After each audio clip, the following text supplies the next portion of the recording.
Hi friends, అందరికీ ఎలా ఉన్నారు? బాగున్నారా? దీన్ని మేమైతే మట్టి పెడతా అంటామండి. దీన్ని మరికొన్ని చోట్ల గల్లా పెట్టి అంటారు, మరికొందరు కిడ్డీ బ్యాంక్ అంటారు, కొందరు సీటికై అని కూడా అంటారు. రెడీ ఫ్రెండ్స్, ఎంత ఉన్నాయో చూసేద్దామా? హాయ్ ఫ్రెండ్స్, ఈ వీడియోని చివరి వరకు చూడండి. మధ్యలో ఎవరు స్కిప్ చేయొద్దు, ఎందుకంటే మనలాంటి మధ్యతరగతి కుటుంబాలకి ఎంతో ఉపయోగపడుతుంది.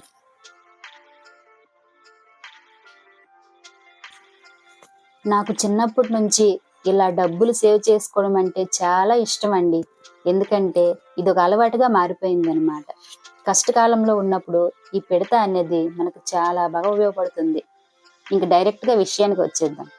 ప్రజెంట్ సిచ్యువేషన్లో దీన్ని పగలకొట్టడానికి ఒక రీజన్ ఉందండి. అదేంటంటే, ఈ నెలలో మేము ఒక పాలసీ కట్టాలి, కొంచెం ఇబ్బందుల్లో ఉన్నాము, కొన్ని ప్రాబ్లమ్స్ వల్ల కట్టలేకపోయాము, టైం కూడా అయిపోతుంది, ఎలాగా అనుకుంటున్న టైంలో మాకు ఇది ఒక్కటే ఆప్షన్ లాగా అనిపించింది. అందుకే ఇప్పుడు పగలగొట్టాం.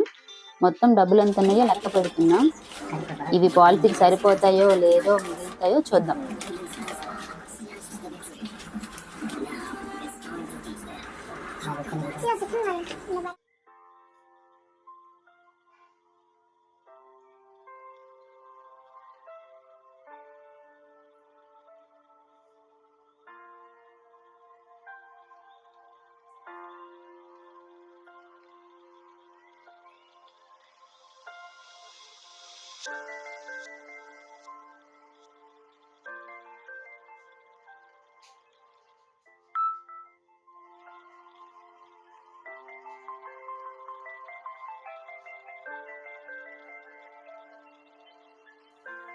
మొత్తం నోట్లని డివైడ్ చేసేసాము.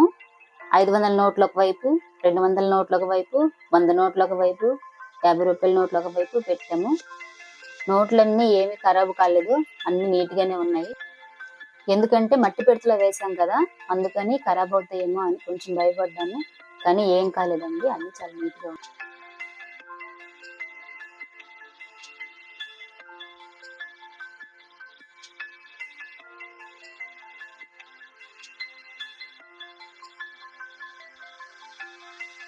మొత్తం దీంట్లో 17,000 అయితే ఉన్నాయి.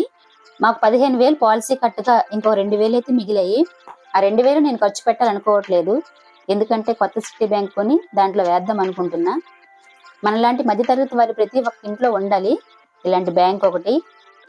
అప్పుడప్పుడు మనం సరదాగా డబ్బులు దాచుకున్నట్టు ఉంటుంది, ఏదో ఒక అవసరం తీరినట్టుగా ఉంటుంది. ఓకేనా ఫ్రెండ్స్? మీకు నచ్చినట్లయితే like, comment, share and subscribe చేయండి ఫ్రెండ్స్.